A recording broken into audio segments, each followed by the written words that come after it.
selamat sejahtera kepada Anda semua. Bertemu lagi di dalam sesi renungan harian kita pada hari ini.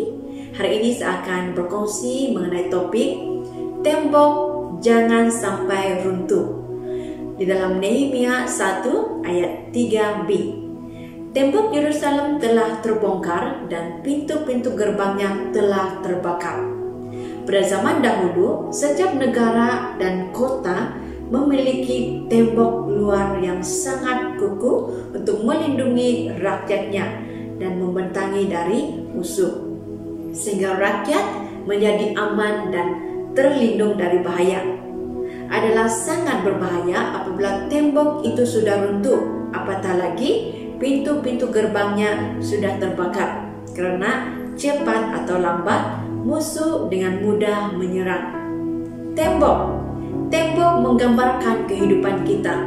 Tembok menggambarkan kehidupan saudara dan saudari. Di dalam Yesaya 49 ayat 16, lihat, aku telah melukiskan engkau di telapak tanganku. Tembok-tembokmu tetap di ruang mataku. Saat tembok itu berdiri dengan kukuh, keadaan kita aman, tenang, dan damai. Namun di saat tembok itu runtuh, musuh akan dengan mudah menyerang. Hidup menjadi berantakan dan hancur. Waktu itu Nehemia sebagai juru minum Kaisar Persia, suatu kedudukan yang sangat tinggi dan sangat terhormat pada ketika itu. Begitu Nehemia mendengar kabar tentang tembok Yerusalem mengalami keruntuhan, hatinya terasa sedih. Di tengah kehancuran, penting sekali kita belajar dari Nehemia, di mana Nehemia tetap menjaga sikap hatinya. Yang pertama, Nehemia berdoa dan berpuasa. Nehemia 1 ayat keempat, ketika ku dengar berita ini, duduklah aku menangis dan bergabung selama beberapa hari. Aku berpuasa dan berdoa. Ketika sedang tertimpa masalah, seringkali kita memilih menjauh dari Tuhan. Saudara dan saudari, di waktu kita mengalami kesukaran dalam hidup kita, mengalami kehancuran dalam kehidupan kita, kekecewaan di dalam kehidupan kita, kita mungkin tidak sadar kita sudah memilih menjauh dari Tuhan. Saudara dan saudari, ini seharusnya tidak terjadi. Tetapi mari kita semakin mendekat kepada Tuhan. Waktu kita mengalami kejatuhan, kehancuran, keruntuhan dalam kehidupan kita, mari kita semakin mendekat kepada Tuhan dan merendahkan diri di hadapannya, bahwa Tuhan itu adalah Tuhan Maha Penolong. Dia mampu menolong kita di waktu kita berseru dan berdoa kepadanya. Dan mari kita melihat di sini Nehemia memohon pengampunan atas dosa-dosa bangsanya. Nehemia membuat keputusan untuk terus kuat, di mana dia mengambil inisiatif untuk berdoa dan berpuasa bagi bangsanya. Di dalam Nehemia 1 ayat 7, kami telah sangat bersalah terhadapmu dan tidak mengikuti perintah-perintah, ketetapan-ketetapan dan peraturan-peraturan yang telah kau perintahkan kepada Musa hambamu itu.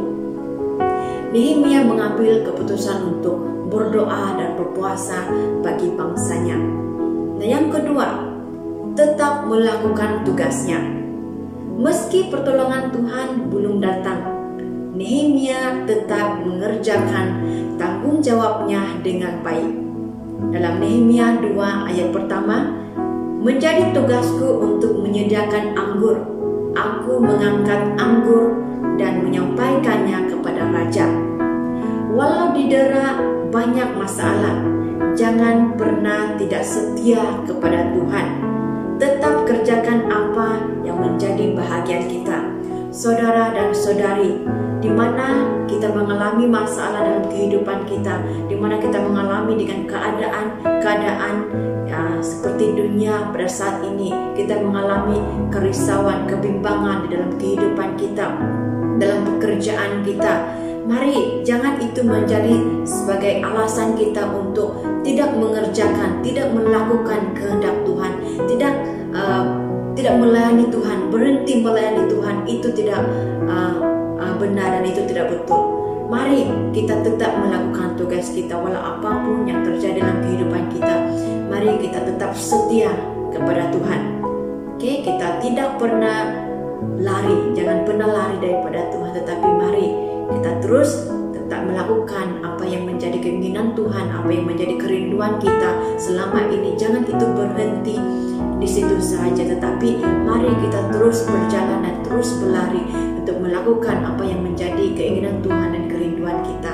Karena di hari-hari ini adalah hari-hari di mana penentuan Tuhan memilih mereka ataupun orang-orang yang percaya, yang tetap setia dan tetap kuat dan tetap melakukan kehendak-Nya. Dan Tuhan melihat dan Tuhan mencari hati-hati yang tetap setia, yang tetap menyembah Tuhan walau apapun keadaan yang terjadi dalam kehidupan. Saudara dan saudari, mari kita mencontohi karakter ataupun sikap Nehemia di mana dia tetap setia di hadapan Tuhan, mengerjakan bahagiannya, mengerjakan apa yang dia mampu kerjakan. Saudara dan saudari, jangan pernah mengatakan dirimu tidak mampu, tetapi katakan kepada diri kita, kita mampu, kita layak untuk melakukan segala sesuatu. Kenapa? Karena Tuhan itu ada. Tuhan itu ada di samping kita, ada di dalam kita. Tuhan akan memampukan kita melakukan segala sesuatu dengan dimana kita meminta hikmat yang datang dari Tuhan. Saudara dan saudari, mari kita terus setia melakukan tugas kita sebagai orang-orang yang percaya di hadapan Tuhan. Jangan pernah berhenti, jangan pernah putus asa di situ saja, tetapi terus berjalan, terus berlari, dan jangan sampai tembok Anda runtuh. Tetapi biarlah kita terus menguatkan tembok di dalam kehidupan kita agar kita dapat mengakhiri kehidupan kita dengan baik di hadapan Tuhan. Saudara dan saudari, saya mengajak kita untuk berdoa pada saat ini sebagai meresponi firman Tuhan. Mari kita berdoa. Bapa kami yang di surga, Tuhan Yesus Kristus, terima kasih Bapa untuk firman Engkau pada hari ini ya Tuhan, di mana berkaitan dengan di mana harus kami mencontohi Nehemia Bapa. Ya Tuhan, kami berdoa Bapa, jangan tembok kami sampai jatuh ya Tuhan. Biarlah tembok kami ini Bapa selalu kukuh di hadapan Engkau. Namun kalau tembok ini ya Bapa jatuh ya Bapa, tetapi biarlah kami semakin kuat, biarlah kami semakin rindu berdoa, rindu untuk mengerjakan tugas kami di hadapan Engkau. Jangan pernah kami menjauh dari Engkau Tuhan. Biarlah apa yang terjadi dalam kehidupan kami pada saat ini ya Tuhan, Lord, itu akan menjadi sebagai satu kekuatan kami, satu alasan kami untuk terus bangun dan terus kuat dan terus setia Bapa di hadapan Engkau, agar apa yang kami hadapi ya Tuhan di waktu-waktu ini Bapa, kami akan terus melakukan tugas kami di hadapan Engkau Bapa. Tuhan, di waktu kami mungkin melihat teman-teman saudara kami, mungkin tembok kehidupan mereka runtuh, hancur ya Bapa, biarlah kami menjadi penguat, agar kami menjadi sebagai pendorong bagi mereka ya Tuhan, menjadi sebagai satu sahabat yang mampu menguatkan teman sepelayanan kami Bapa. Tuhan, terima kasih Bapa karena Engkau mengingatkan kami ya Tuhan, agar kami terus kuat di dalam kami mengerjakan pekerjaan kami ya Tuhan, baik dalam pelayanan kami dan dalam pekerjaan kami ya Tuhan. Bapa, biarlah tembok di dalam kehidupan kami ya Tuhan agar sentiasa kokoh ya Bapa. Tuhan, kami terus berdoa Bapa agar kuasa Engkau, pertolongan Engkau Tuhan terus nyata dalam kehidupan kami. Tuhan, saya bodoh menyerahkan setiap saudara dan saudari yang sedang mendengarkan renungan ini ya Tuhan, kiranya Bapa, apapun yang mereka alami pada saat ini dalam kehidupan mereka, Tuhan, Engkau terus menguatkan tembok kehidupan mereka Tuhan, agar tidak runtuh, tidak hancur ya Bapa, tetapi ya Bapa, mereka akan terus kuat dan terus berdiri dengan kukuh ya Bapa. Tuhan, terima kasih Bapa, kami berdoa dan meresponi firman Engkau ini dalam nama Yesus kami berdoa. Amen. Saudara dan saudari, di tengah pergumulan hidup yang berat, tetaplah teguh dan setia, karena pertolongan Tuhan pasti akan nyata tepat pada waktunya. Haleluya, amin. Semoga firman ini, renungan ini menjadi berkat kepada saudara dan saudari. Haleluya, shalom.